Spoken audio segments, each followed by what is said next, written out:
Marshal Chaudhary, I understand your argument, but Maruf wanted, I have a simple and very limited point, India has been asking for voice samples for a very, very long time now. 3 years. I mean, Pakistan has cited all kinds of procedure against giving the voice samples. According to the Pakistani Penal Code and Act of Evidence, sir, the only identification of an accused acceptable was the thumb impression, and officially no photograph or voice sample of any accused can be taken. This is what we are told in Pakistan's defense. Why don't we get the voice samples can I just of all the before people Maruf involved, jumps in? the remaining 5, Zakir Rahman, Naqvi, Abdul Wajid and all else? Yes, sir. Arnab, before Maruf jumps in, let me just say one thing. You will be able to get the voice samples, you'll be able to get the Judicial Commission functioning only if you begin to let things happen. If you want to push the other side to deliver something, unfortunately no one delivers like that. So you'll get the voice samples and you'll get the Judicial Commission to access Mr. Kasav where he is, and therefore you'll be able to work together towards a solution towards this problem. Arnab, Pakistan has delivered to the United States and China without invoking procedural issues, and there's no reason why they shouldn't be able to do it with India as well. Oh my. Okay, Maruf wanted to respond to our guest from Pakistan tonight. Yes, Maruf. Yes. Let me get in my own little way, do a reality check. One, we're talking of atmospherics and we're talking about looking ahead into the future. I remember covering the SAARC summit in Maldives 1997 as a correspondent, and there was a lot of atmospherics between Prime Minister Gujral and Prime Minister Nawaz Sharif. 15 years down the line, we are where we are, perhaps a few steps behind.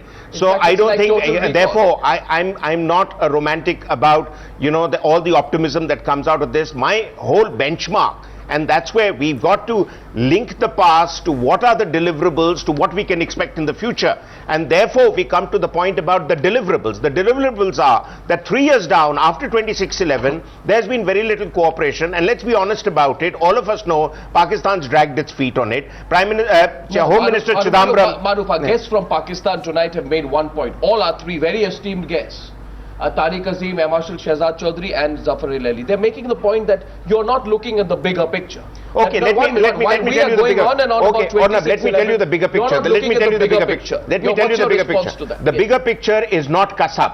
The bigger picture is the entire LET network, which is now the mainstream in Pakistan, and gentlemen like this who speak a lot of sense, who are optimists, who are looking into the future, unfortunately in Pakistan's system have been marginalized. It's a price Pakistan is paying for a particular strategy adopted by their establishment to deal with India.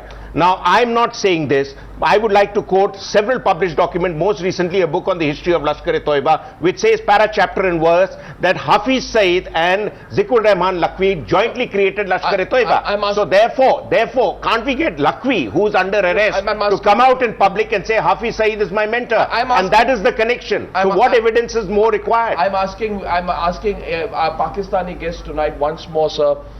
Yeah, sir, there is a strong belief. Can I come in? Tariq Azim. Yes, Mr. Azim, yes. Karnab, can we leave Lakhvi and Hafiz Saeed to the legal system? I know our legal system may be slow and tardy. So is British Indian legal system. So we cannot push it like Air Marshal has just pointed out.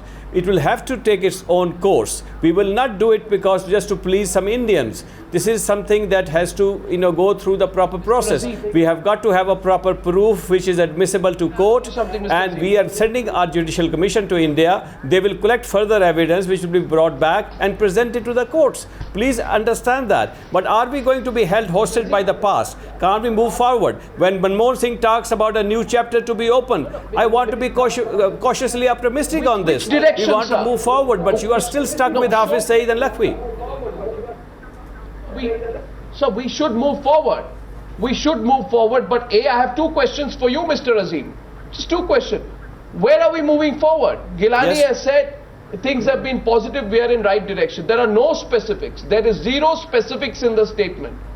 Prime Minister says he's a man of peace. But you don't let it happen. There is nothing specific. There is not one news point in terms newsworthy statement which has come out. Second point is, sir, with all respect to you, Mr. Azim, is Pakistan trying to put a curtain over its failure at bringing the perpetrators of 26/11 to justice by saying Hang Kasav?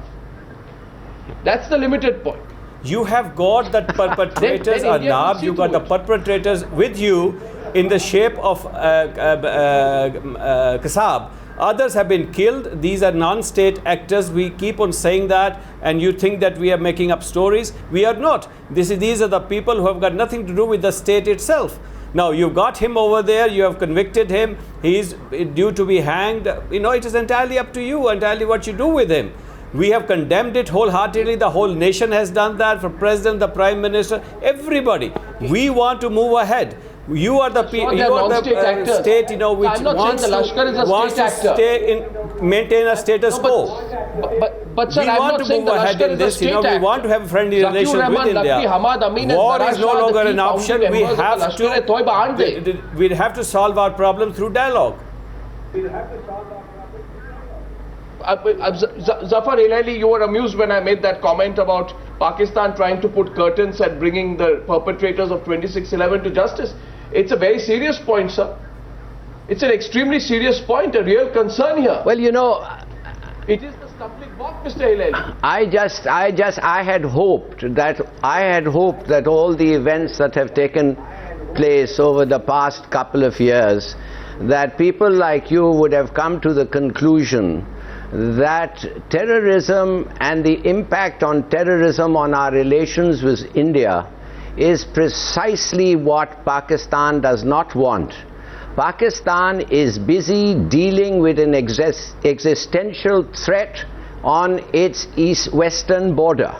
The last thing Pakistan wants is for some group of murderers and homicidal maniacs who are on the run mostly in Pakistan to put a spoke in the relationship that will bring our eastern borders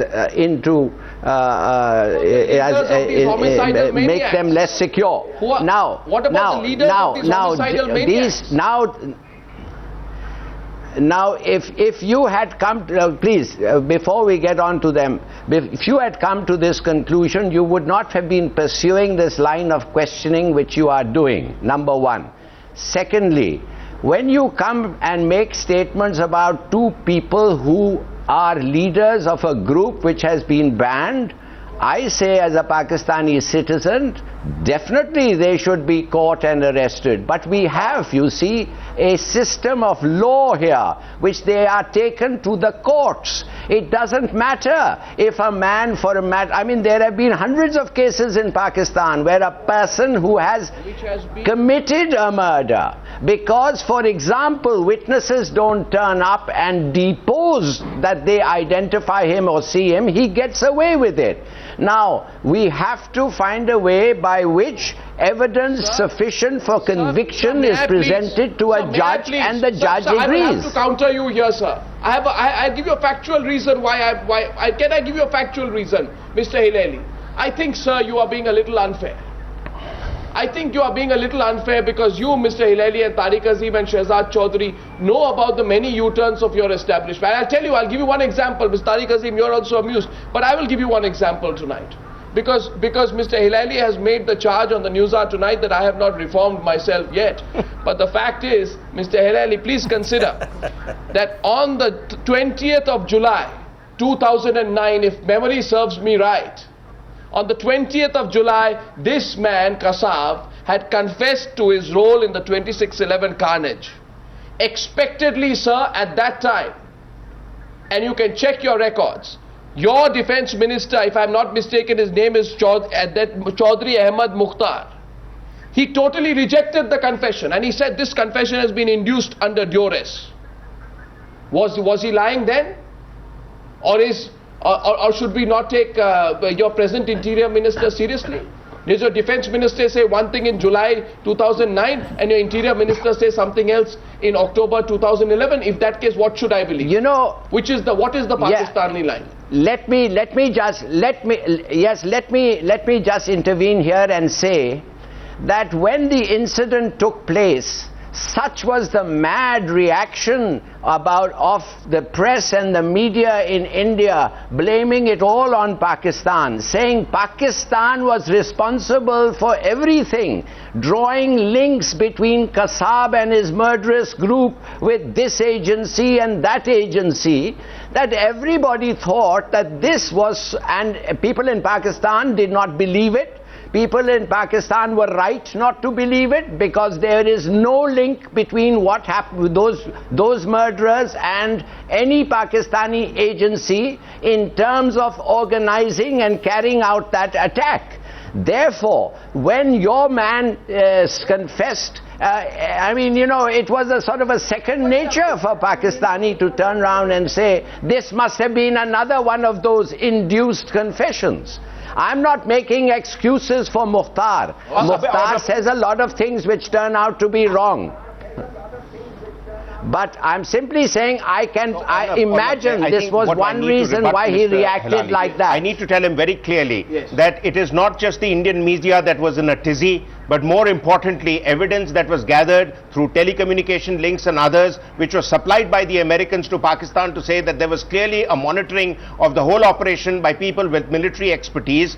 Bruce Rydell, the American advisor to the American president, in his own book, which he has talked about, Deadly Embrace with Pakistan and Afghanistan, has put in para-chapter and verse details about how 26/11 was orchestrated from Pakistani territory with the help of the establishment. More recently, Hillary Clinton has been on record to point fingers at you on more than one occasions, whether you keep a snake and expect it not to bite you at home, but to bite only the neighbors outside. I mean, there is a whole lot of evidence. So we were not just shouting in the dark.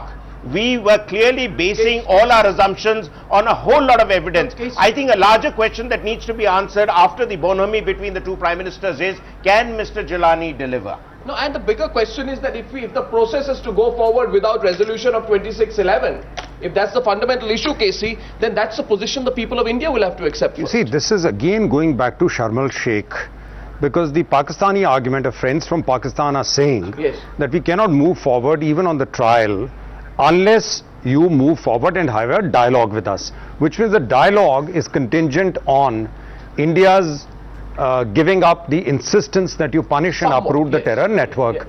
We go back to the same argument, whereas the Indian argument has been from the beginning that no, the problem is for the last 10 years. There's the 10th anniversary of the attack on the parliament coming up next month. It is not only 9/11's 10th anniversary, it's also the 10th anniversary of the attack on the parliament. Both in case of NDA as well as in case of UPA, every time the dialogue process starts, it is interrupted by the same terror network. Therefore, unless you uproot the network, what is the guarantee the Prime Minister has obtained? Now, I can understand what they must have told the Prime Minister. They must have said, we are under pressure, democracy is under pressure, you have to strengthen us. That's the argument that Zulfikar Ali Bhutto gave Mrs. Gandhi in Simla and said, I'm sorry, democracy is in danger. And we didn't get a final settlement at that stage. So why is it India's problem to strengthen democracy in Pakistan? It's a Pakistani problem. Yes, again I go back to Shehzad Chaudhary and to Mr. Tariq Asim. Yes, Mr. Hilali, I know you want to come in. Okay, let me go into our guests first in Islamabad. If there are not state actors, then fast track this process. Fast track the process against these five. Otherwise they'll commit another act.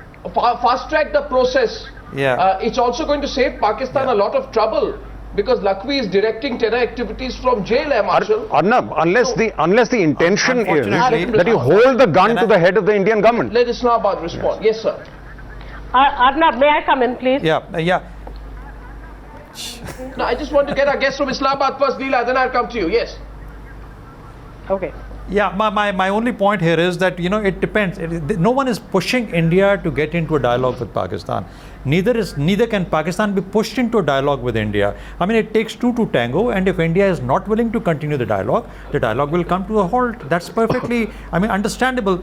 Actually, the dialogue went to a halt after 2008, and it got only restarted 2010, you know, I mean, last year. So really, for 2 years, we've stayed off talking to each other. And I don't think India gained hell of a lot in that, but that's for India to decide. So when Prime Minister Manmohan Singh comes back from Male to Delhi, please do apply all this pressure on him and ask him all the questions as to what was he expecting for Pakistan to deliver. Final point, Pakistan is unlikely to deliver anything. Pakistan is going to be a part of the process. Pakistan is going to be a part of the process where India and Pakistan together will try and achieve something as far as terrorism is concerned, as far as Kashmir is concerned, as far as this entire region is concerned in terms of its promise and potential. Now, if we cannot understand this, I think we need a new set of people to look at these issues. I think your media needs to be a bit more generous than that, Arnab, and I can see what's going to happen. As soon as Manmohan Singh returns to New Delhi, I can see what is waiting for him.